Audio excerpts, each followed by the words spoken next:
नमस्कार दोस्तों। 2022 का बजट आ गया है। अमृतकाल बताया गया है। अमृतकाल के इस महोत्सव में किसको क्या मिला है और 2000 जब 19 था उस समय क्या क्या वादे किए गए थे। आने वाले लोकसभा चुनाव में 2024 में लोकसभा चुनाव में तो पिछले 5 साल की अगर हम बात करें, पिछले 5 साल में उसकी उनकी क्या योजना थी। अगर हम 2014 से लेकर बात करें कि 2022 तक उनका क्या विजन था, तो विजन उनका हर व्यक्ति की आय दुगनी करना था। मतलब अगर हम बात करें तो 2022 वह साल है, हम उस वर्ष में आ चुके हैं जहां पर किसानों की और आम वर्गों की आय दोगुनी होनी है। आपको क्या लगता है कि इस 2022 में सभी की आय दुगनी हो जाएगी? क्या चिकित्सा व्यवस्था इतनी सुगम हो जाएगी कि हर व्यक्ति के लिए आसानी से प्राप्त होगी, आसानी से मिल सकेगी? शिक्षा व्यवस्था इतनी अच्छी हो जाएगी कि हमारे लिए आउट ऑफ कंट्री जैसा स्टैंडर्ड मिल जाए? यह सब बातें यह 2022 के लिए ही किए गए थे कि 2022 में हम इतनी सारी सुविधाएं दे देंगे। तो क्या उनका जो मैनिफेस्टो है, उनका जो चुनावी समय उन्होंने जो कहा था, उसके अलावा उस पर जो बजट में उन्होंने कहा था, बजट के अनुसार जैसे कि उन्होंने अलग अलग क्षेत्रों में जितना पैसा दिया है, कई क्षेत्रों के पैसे घटाकर आपने स्पोर्ट में बढ़ा दिए, शिक्षा में बढ़ा दिए। लेकिन ऐसा नहीं है कि अगर आपने इनमें आपने पैसा जो है, इनमें आपने बजट ज्यादा दिया है तो कहीं ना कहीं आपने उसको डिस्प्लेस किया है, आपने कहीं से उसको घटाकर यहाँ पर जोड़ दिया है। आपने अलग से ऐसा नहीं किया कि टोटल बजट में कुछ आपने जो है इंक्लूड किया हो, जिसके माध्यम से आज देश के स्पोर्ट्स में और आपका शिक्षा, चिकित्सा, इन सभी को अच्छे से बनाने के लिए आपने बजट को जो है उसमें बढ़ाया हो। तो अमृतकाल महोत्सव का यह जो बजट पेश हुआ है उसमें किसको क्या मिला है? उसमें आसान संवेदना ही मिली है। अगर हम ऐसी बात करें कि आपने पिछले साल और इसके पहले साल दर साल बजट में पेश किया और जितना उन्होंने वादे किए हैं, जिस हिसाब से उन्होंने किसानों को, चिकित्सा को, शिक्षा को, आम जनता को, डीजल, पेट्रोल, इन सभी पर जितने वादे किए हैं, मुझे नहीं लगता कि उन सभी वादों पर वह खरे उतरे हैं। उनके अनुसार उन्होंने काम किए। अब 2022 देखते हैं, फरवरी चल रहा है, फरवरी निकलने को है। इसके बाद किन किन व्यक्तियों की किन किन क्षेत्रों में ज्यादा काम होता है, उनके अनुसार बजट में जैसा बताया गया है उसके अनुसार ही होता है।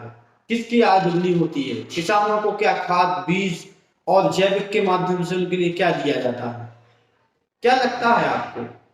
वास्तव में सरकार जिस हिसाब से कार्य कर रही है, जिस स्ट्रेटेजी से काम कर रही है, उसके अनुसार, उनके बजट के अनुसार जो कृषि क्षेत्र में काम किए जाने चाहते वो नहीं हुए।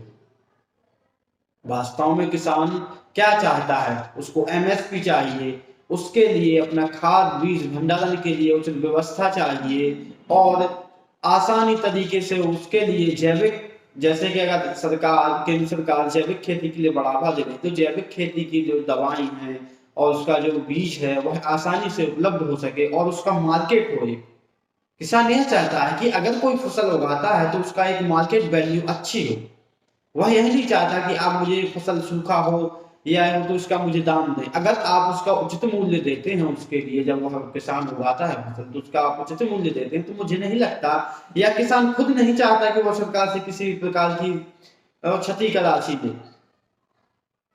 तो इन सभी पर काम करने की जरूरत है। लेकिन उनके बजट में जिस प्रकार से उन्होंने नाम रखा है उस प्रकार से उसमें कुछ भी नहीं है बजट में, अगर कहा जाए तो।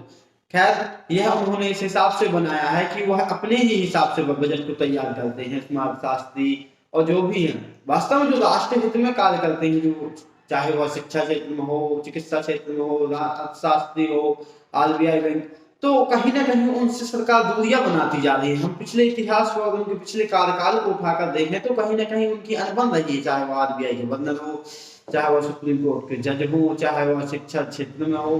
तो कहीं ना कहीं यह उनके लिए एक बहुत ही क्षति की बात है और उनकी अनबन के कारण ही यह आज देश में स्थिति बनी हुई है कि वर्तमान सरकार की किसी ना किसी क्षेत्र में प्रॉपर रूप से बनाकर नहीं, लेकिन सरकार जब उनकी है तो उनके लिए मजबूरी में उनके अनुसार कार्य करना पड़ रहा है।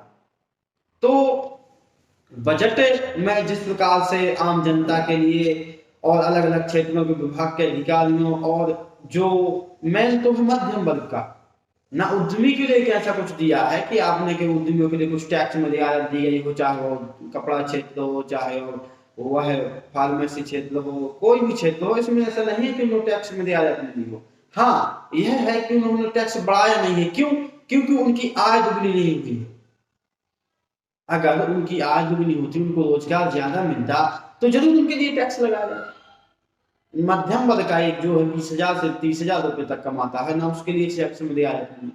अगर उन्होंने यह कहा है कि आपके लिए यही एक उपलब्धि है, या कहें कि आपके लिए यही एक अच्छी खुशखबरी है कि आपके लिए टैक्स नहीं बढ़ाया गया, जब आप उसकी आय को दुगना करते, जबकि आपने जैसा कि आपने वादा किया था उनकी आय को दुगना करने के लिए, जब आप उसकी आय को दुगना करते तो आप जरूर उस पर टैक्स लगाते, टैक्स बढ़ाते। जब उसकी आय में कोई वृद्धि नहीं हुई है तो आपने टैक्स ना बढ़ाकर आपने कौन सा एहसान किया? टैक्स में उन्होंने ऐसा कुछ नहीं दिया है जिससे के लिए आम जनता के लिए और आम मध्यम वर्ग के परिवार के लिए कुछ रियायत मिले, और 20,000 से जो 25,000 या 30,000 रुपए तक की इनकम का व्यक्ति है, जो सैलरी पाता है, उसके लिए भी कोई रियायत मिले, ऐसा कुछ भी नहीं है। केवल आशाएं और संवेदना है, जैसा कि साल दर साल बजट पेश किया जा रहा है। नाम रखने से ऐसा नहीं होता है कि वास्तव में आप देश में रहने वाले व्यक्ति के लिए, देश के उद्यमी आम जनता की जेब को आप भर सकें।